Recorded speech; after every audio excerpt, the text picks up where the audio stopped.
বিশাল সুখবর, বিশ্বকাপ বাছাই পর্বের ম্যাচে ব্রাজিল এবং উরুগুয়ের বিপক্ষে ম্যাচের জন্য দুর্দান্ত স্কোয়াড ঘোষণা করলেন Argentine mastermind coach Lionel Scaloni. যে দলে সুযোগ পেয়েছেন Paulo Dybala, Julian Alvarez, Lautaro Martinez, Nicolas গঞ্জালেজের মতো তারকারা। দর্শক, দীর্ঘদিন পর আর্জেন্টিনার জাতীয় দলে ফিরলেন পাওলো দিবালা। এছাড়া ব্রাজিল এবং উরুগুয়ের বিপক্ষে ঘোষিত স্কোয়াডে কারা কারা সুযোগ পেয়েছেন বিস্তারিত জানুন আমাদের আজকের ভিডিওতে। দর্শক, চলতি মাসে দুটি বিগ ম্যাচ আর্জেন্টিনার। প্রথম ম্যাচে উরুগুয়ের বিপক্ষে এবং এর পরের ম্যাচে শক্তিশালী ব্রাজিলের মুখোমুখি হবে তিনবারের বিশ্ব চ্যাম্পিয়নরা। আর এই দুই দলকে হারাতে প্রয়োজন আর্জেন্টিনার শক্তিশালী স্কোয়াড। আর ব্রাজিল এবং উরুগুয়ের বিপক্ষে দুই ম্যাচের জন্য এবার দল ঘোষণা করলেন লিওনেল স্কালোনি। চলুন দেখে নেওয়া যাক দলে কারা কারা সুযোগ পেয়েছেন। দর্শক, গোলকিপার হিসেবে যারা যারা ডাক পেয়েছেন তারা হলেন এমিলিয়ানো মার্টিনেজ, ওয়াল্টার বেনিতেজ এবং জেনেরিমো রুলি।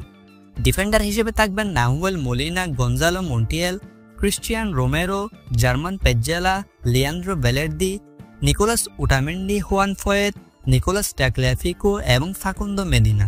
সাথে থাকবেন ফ্রান্সিসকো ওর্টেগা। এবং দলের মিডফিল্ডার হিসেবে যারা যারা ডাক পেয়েছেন তারা হলেন Exequiel Palacios, Leandro Paredes, Enzo Fernandez, Rodrigo De Paul, Alexis Mac Allister, Maximo Perrone, Giovani Lo Celso.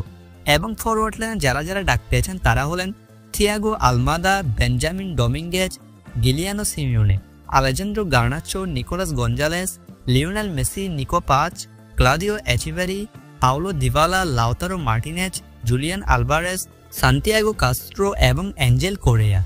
দর্শক, এটা হচ্ছে ব্রাজিল আর উরুগুয়ের বিপক্ষে সামনে রেখে লিওনেল স্কালোনি প্রি একাদশ ঘোষণা করেছেন।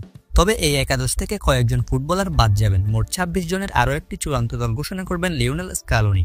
আর সেই দল নিয়ে ব্রাজিল আর উরুগুয়েকে মোকাবেলা করবে আর্জেন্টিনা। দর্শক, দীর্ঘদিন পর দলে ফিরেছেন পাওলো দিবালা। তাতে প্রথমবারের মতো আর্জেন্টিনা সিনিয়র টিমে ডাক পেয়েছেন ক্লাউদিও এচিভেরি। তবে ক্লাউদিও এচিভেরি আর্জেন্টিনার মূল স্কোয়াডে থাকবেন কিনা সেটাই দেখার বিষয়। দর্শক, এই স্কোয়াড নিয়ে কি ব্রাজিল আর উরুগুয়েকে হারাতে পারবে আর্জেন্টিনা? কমেন্ট বক্সে অবশ্যই জানান আপনার মতামত।